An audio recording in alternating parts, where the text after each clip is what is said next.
Yo, what's going on YouTube, and welcome back to Goal Line Hockey. It's Kevin Forte, and today we are going to be doing our Atlantic Division playoff previews. Now, based off of how the standings are likely going to look, I want to preface that this is totally my opinion, could totally be wrong, but that's why we do these, right? This is kind of fun, just kind of an exercise to see what we think the standings could look like in April of 2024. And here in going into October, going into the regular season, I figured it would be kind of fun to go through each division and give my predictions for where I think everybody's going to fall.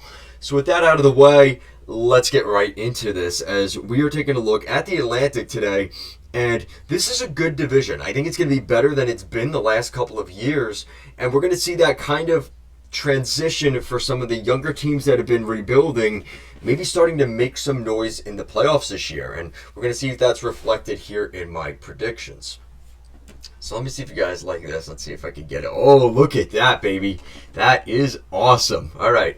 So what we're looking at here is my Atlantic Division standings. Now, some of you, I'm sure, will disagree with this, but what we're looking at here is at the bottom, I think, is a pretty fair estimate. You got the Montreal Canadiens at the bottom. I think most people will agree with me on that. The Montreal Canadiens are probably the least developed in terms of goaltending, defense, maybe a little bit on the forward side of things. They can compete with some of these other teams, but in terms of especially goaltending, a lot of concerns about the Habs. Then you go up one. We're going up to the Detroit Red Wings. And the Red Wings, this is tough for me because I really like the Red Wings. I think they're doing some really good things, and their progression is going to be slow, and I think that's going to continue this year, unfortunately. They're making strides. They're doing the best they can do. I do have some questions about that goaltending, and that is my big concern here for the Red Wings. I don't think they're really missing that many pieces. They are very close to getting to that spot where they can be a playoff team, but I just don't think they're there yet. They're showing a lot of signs of progression. Like I said, that defense is going to look a little bit better this year, especially if Simon Edvinsson jumps into the lineup up front. We're going to see a little bit more of the younger guys. Lucas Raymond had a good season last year. Expect him to continue that. We're going to see more development maybe from even Albert Johansson and some of those other young players up front. I think the Red Wings are in a really good spot here. Let's put it this way. There's a reason they had to move on from Filip Zadina, because there's just so much depth up front for the Red Wings that kind of forced their hand to where they had to move on from him. Now that leads us to number 6.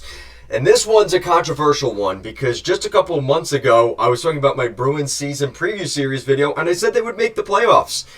And that is no longer the case. I have a lot of concerns about the Boston Bruins. It's crazy that I have them going this low. But my problem with the Boston Bruins isn't necessarily like the Bruins themselves. It's a lot of the assumptions I've heard out there are, well, they had 130 points last season, and just Bergeron and Krejci leaving, is that 30 points off the board? That's not the right way to look at it, in my opinion. This is a completely new season. Last year is in the rearview mirror. This is not the same as last year. We've seen plenty of teams win the President's Trophy or do really well or even win a Stanley Cup like the LA Kings a couple of years back and miss the playoffs the following season. The NHL is trying to create parity in its league, and I think this could be a really good example of that, where, yeah, the Bruins have a really good team still. There is no doubt about that. But we always talk about the key pillars for a good hockey team. A number one center, a number one defenseman, and good goaltending. They have a good goaltender, a good goaltending tandem. They have a good defenseman in McAvoy, and really that entire blue line is pretty good. That number one center, leaving questions. Is it Pavel Zacha? Is it Charlie Coyle? You know, like, who is that number one center? They don't have one. That's the answer for you. And with that said, I think the development of some of these other teams in the division, I think the Bruins are on the out here, and I still give them a lot of respect. They're going to have 96 points this season. They are not going to be a bad team in any sense of the word, but I think this division is really good still, and I think they're just, compared to some of these other teams, they will not be able to stack up. Their goaltending is going to win them some games, give them some opportunities, but I just don't think it's going to be enough for them. I think the Bruins will miss the playoffs in 2024. That leaves us now up to number 5. That's the Florida Panthers. You know, disappointing for the Florida Panthers here because I do have them missing the playoffs as well. Again, 96 points, so it's not like I think they're going to be a bad team. You're seeing a huge divergence, though, right, between Florida, Boston, and then Detroit and Montreal. And there's even a big gap between those two teams, right? Like, I think this division is going to be very heavy loaded up top. And I think that's kind of what you're looking at here, where the Florida Panthers are going to be right in the mix of things.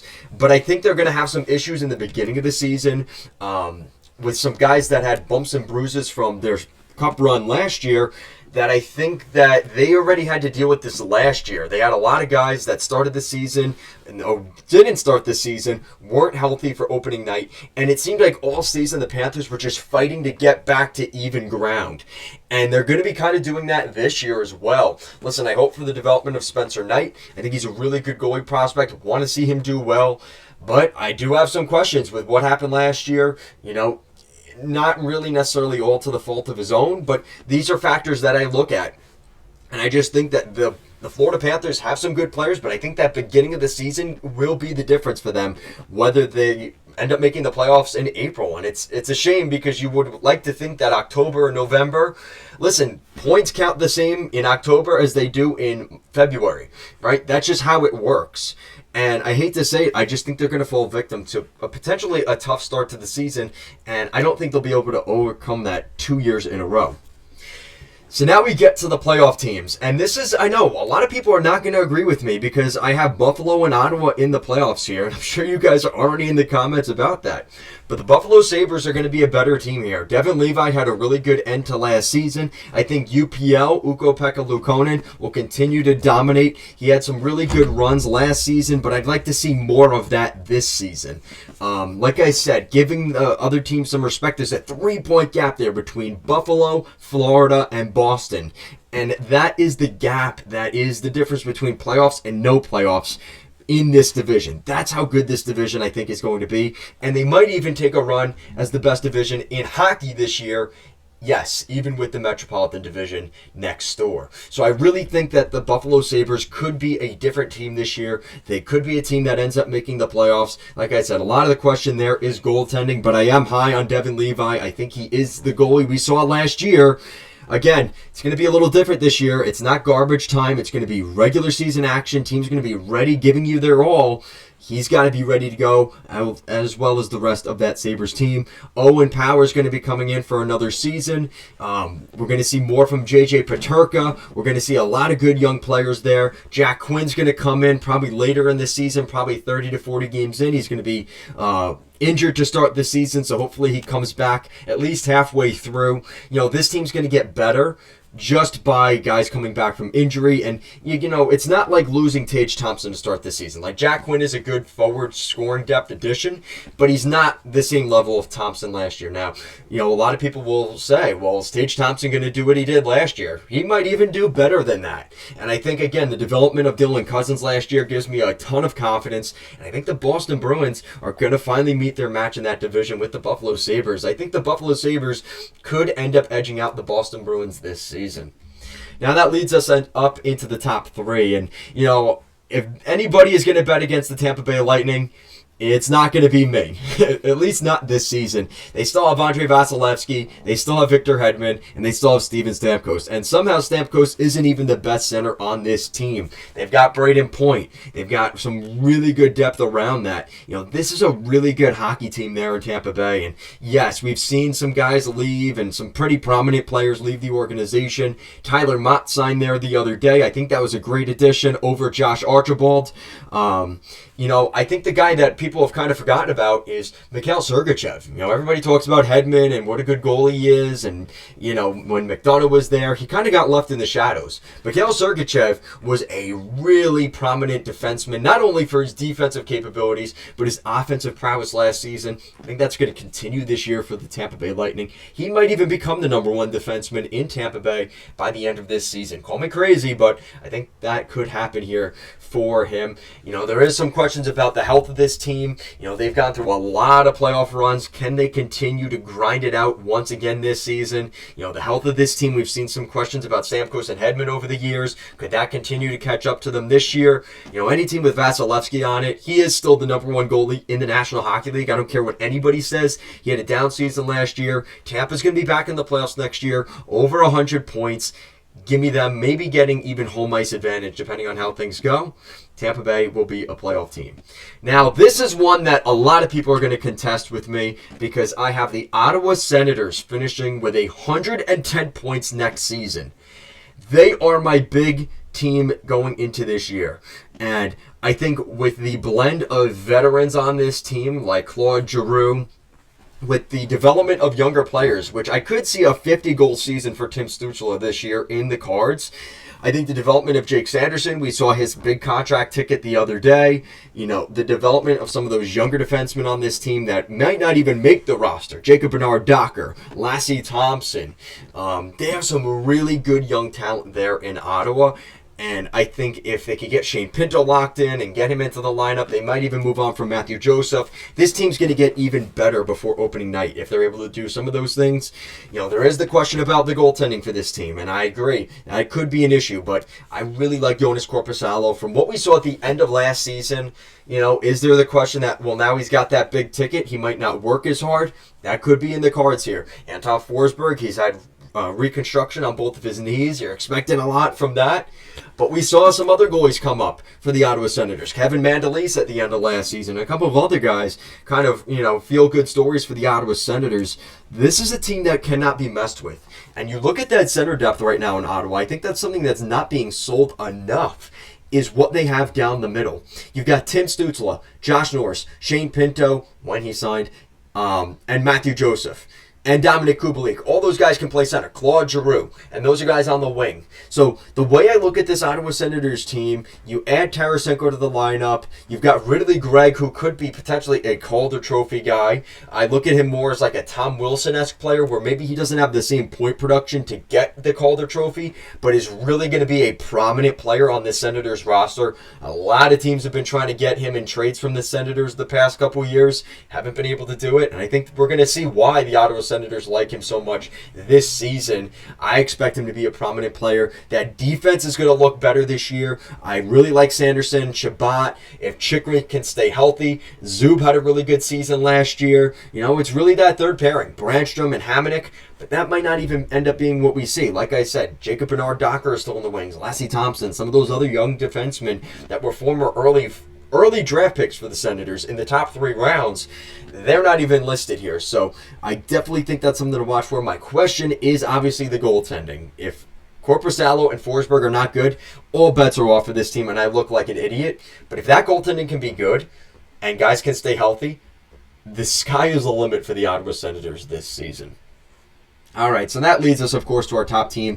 And just a quick, just to kind of give a sneak peek to you guys, I think that the Toronto Maple Leafs will finish second in the NHL standings at the end of this coming season in April of 2024 with 117 points. Yes, there will be one team ahead of them going into next season. I really like the Toronto Maple Leafs. They've got so many good players on this team, and I hate to say it because I am an Islanders fan. Shout out to John Tavares, but, you know, the Leafs are a good team. And like I said, center depth is so important in today's game, and I know John Tavares has definitely lost a step, but he is still a really good center, and you still have Austin Matthews, and even just the depth guys that we could see develop this season, like Matthew Nyes, you know, bringing in guys like John Klingberg. Yeah, he's not the most offensive prowess defenseman. I have questions about this team in the playoffs, especially that blue line. You know, Liljegren, Klingberg, not the biggest defenseman. So I do have concerns about this team during the playoffs, but this is a great regular season team. I don't bet money in the NHL, but I would bet money on the Toronto Maple Leafs making the playoffs. I just think they're that good.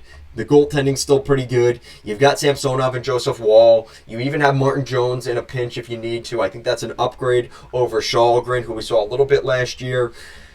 You do have some injuries to Muzzin and Murray to start the year. Who knows if we'll see them at all this season.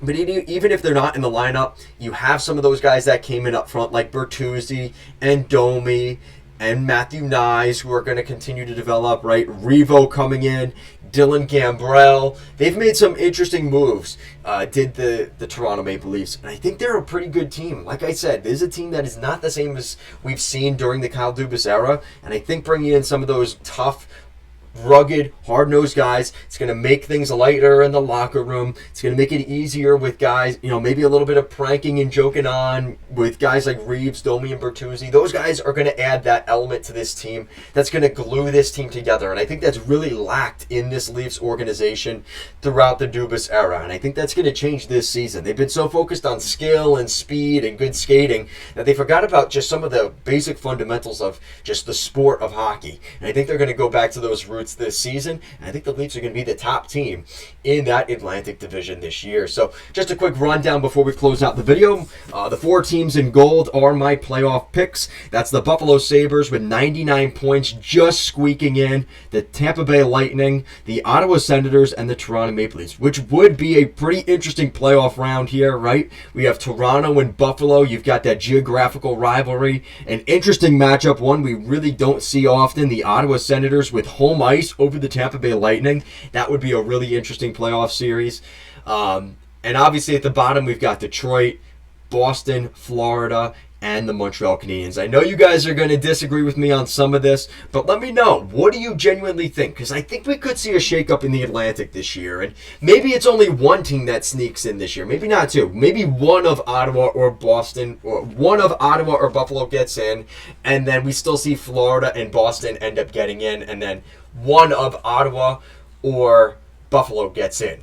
I think it could be more realistic to see that, but I figured I'd have a little bit more fun, go a little bit off the board here. You're not going to hear this from a lot of people, and I figured I'd be the one to do that in this little prediction. So guys, that's it for today's video. Thank you so much for watching, and I'll see you in the next one. Peace.